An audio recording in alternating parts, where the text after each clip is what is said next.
Oh, minya kupon.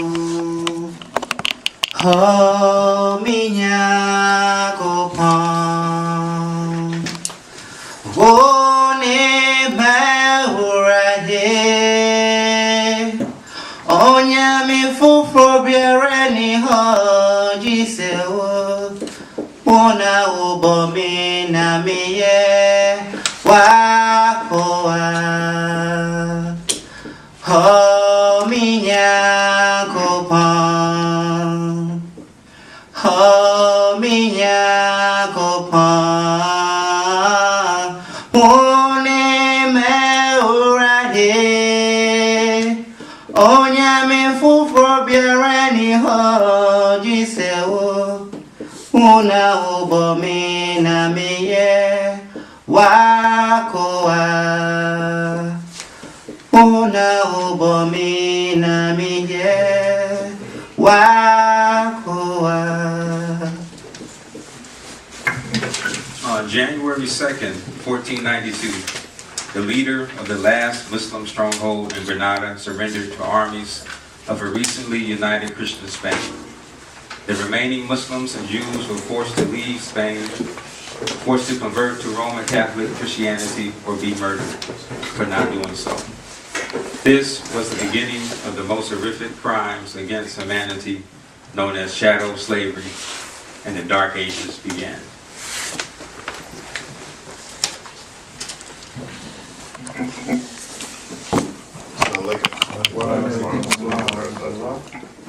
The Middle Passage. The Middle Passage refers to the forced transportation of African people from Africa to the New World as part of the Atlantic slave trade, and was the middle portion of the triangular trade voyage. The journey. The number of dead increased with the length of the voyage, since the incidence of dysentery and of scurvy increased with the longer stints at sea, and as the quality and amount of food and water diminished with every passing day. In addition to physical sickness, many of the slaves became too depressed to eat or function efficiently because of the loss of freedom, family, security, and their own humanity. This often led to worse treatment like forced feedings or lashings. Some even would jump overboard, preferring death to captivity. The Christian church soothed the consciousness of European enslavers by giving its endorsement to the trade. The Pope gave his blessing on it as a means of spreading Christianity. In fact, one of the first slave ships that ever sailed was named Jesus.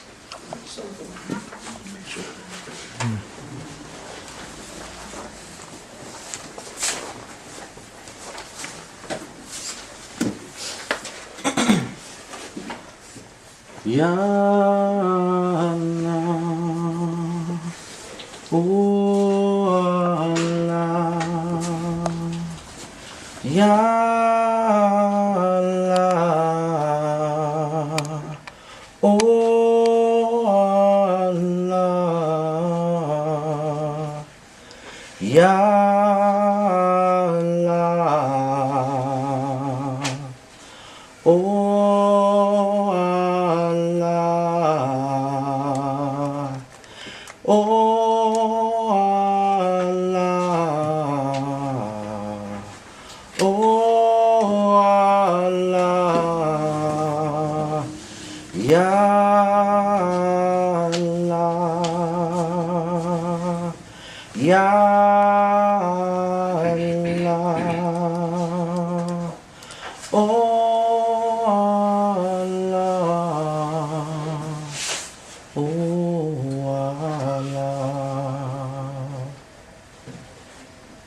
Some estimate that upwards of 80% of the slaves brought over from Africa were Muslims. And the film Amistad recognized this fact by portraying Muslims aboard a slave vessel trying to perform their prayers while chained together on the deck as they crossed the Atlantic. Personal narratives and histories are harder to find, but some stories were passed on. Omar ibn Said, 1770 to 1864, was born in the Muslim state of Futu Toro in Western Africa, in present-day Senegal. He was a Muslim scholar and a trader who was captured and enslaved. He arrived in South Carolina in 1807 and was sold to James Owen of North Carolina. Salih Bull Ali was a slave on a plantation. His owner was James Cooper, who wrote, "He is a strict Mohammedan, abstains from spirits, liquors, and keeps various fasts, particularly that of Ramadan." Lamin Kibé was a slave who used to be a school teacher in Africa.